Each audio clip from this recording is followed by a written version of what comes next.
अरे जैसा अपने मायके से सीख कर आई होती हैं वैसा ही तो ससुराल में करेंगी। कहते हुए मिसेस शर्मा ने मिसेज गुप्ता को देखा। सुरभि जरा समोसे और तल कर ले आना। अपनी ठोड़ी को अकड़ वाले अंदाज में ऊपर करते हुए किचन की तरफ देखकर बोली। मिसेस शर्मा ने आज अपनी कुछ दोस्तों को चाय पर बुलाया था। अब सारी सासें साथ बैठी हों, बहुओं की बातें लिए मरोड़ ना उठे पेट में। ऐसे कैसे? मालती जरा जल्दी हाथ चलाओ, वहाँ समोसे और चिप्स दोनों खत्म हो रहे हैं। कहते हुए सुरभि ने एक प्लेट मालती कामवाली की तरफ बढ़ा दी। सही कह रही हो, आजकल की बहुओं का तो यही हाल है। किसी का लिहाज नहीं, बड़े छोटे का पता नहीं, अपनी मर्जी चलाना जानती हैं। मिसेज गुप्ता ने ताल से ताल मिलाते हुए कहा, ये लीजिए समोसे मम्मी जी। आंटी आप भी लीजिए, गर्म हैं। मैं साथ ही सब तलवा लाई। इतना गर्म लगता है रसोई में आजकल। किसी चीज की जरूरत हो तो बुला लीजिएगा मम्मी जी, मैं तब तक कमरे में कपड़े संभाल लूं। सुरभि कमरे की तरफ मुड़ी ही थी कि देखा कि चालाकी से एसी में बैठने का बहाना ढूंढ लिया। हमारी हिम्मत थी कि अपनी सास को ऐसा बोल देते। कहते हुए मिसेस शर्मा की दोस्त ने सुरभि की पीठ होते ही घुसर फुसर शुरू की। सुरभि इग्नोर करते हुए आगे बढ़ी ही थी कि तभी तो कहती हूँ, परवरिश मायके में जैसी हो वही तो दिखाएंगी। मिसेस शर्मा ने एक लंबी आह भरते हुए टेढ़ी मुस्कान दी ही थी कि सुरभि को जैसे उनकी मुस्कान चुभ गई।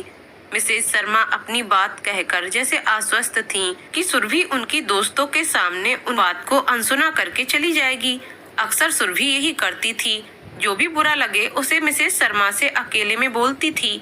लेकिन शायद आज सुरभि का मूड कुछ उल्टा पुल्टा सा था सुबह से, क्योंकि सुबह भी कामवाली के सामने मायके का ताना दिया था, तब भी इग्नोर ही किया था।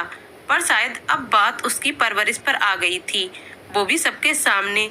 मम्मी जी, आपको पिछले 8 सालों में मेरी कौन सी कमी लगी है जो आप इतने लोगों के सामने मेरी परवरिश पर सवाल उठा रही हो? हर वक्त मायका कहाँ से आ जाता है? आप ही ने तो शादी के दूसरे दिन सलाह दी थी कि बहू अब मायका भूल जाओ, ससुराल में तो ससुराल के हिसाब से ही रहना पड़ता है। ससुराल मतलब दूसरा जन्म। अपने मायके में तुम अमानत थी हमारी, असली घर तो यही है तुम्हारा। तुम इसे जितनी जल्दी मान लोगी उतना ही सही रहेगा।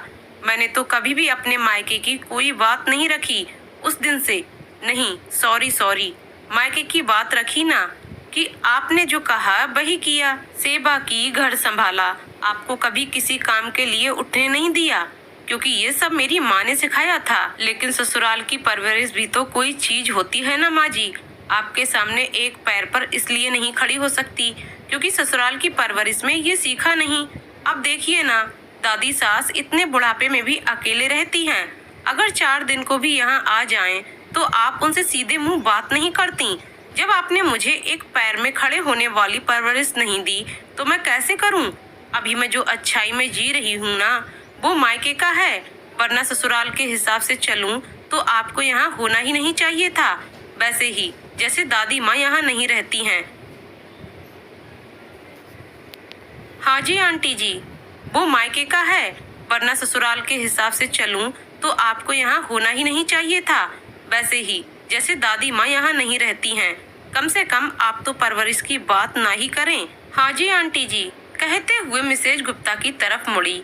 आप सभी महीने में किटी पार्टी, चाय पार्टी इसीलिए ही कर पा रही हो क्योंकि सारी जिम्मेदारियां बहुओं ने ले रखी हैं, वरना आपकी सासों ने कभी अपने बच्चों की जिम्मेदारी के अलावा बुढ़ापे में कोई पार्टी की? आप कह रही थीं कि आपकी बहू चिल्ला झल्लाहट से बात करती है। उसे तो 2 साल हुए हैं आए हुए। मैं तो आपको पिछले 5 सालों से जानती हूँ।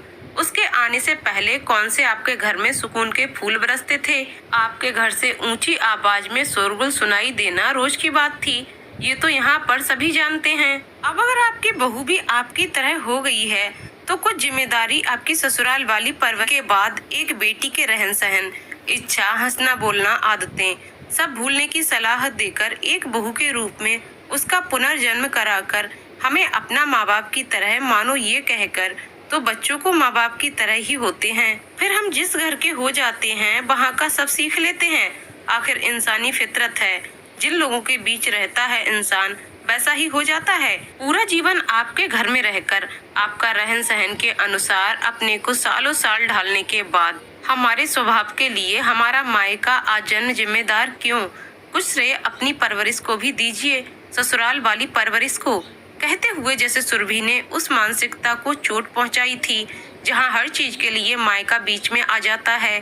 सुरभि वहां से परेशान सी कुछ उधेड़ बुन में उलझी हुई अपने कमरे की तरफ बढ़ी। मालती, मैं कमरे में हूँ, बाकी का काम तुम देख लेना। मालती को आवाज लगाते हुए निकल गई। देखा कैसी पटर पटर जुबान चलती है इसकी आजकल।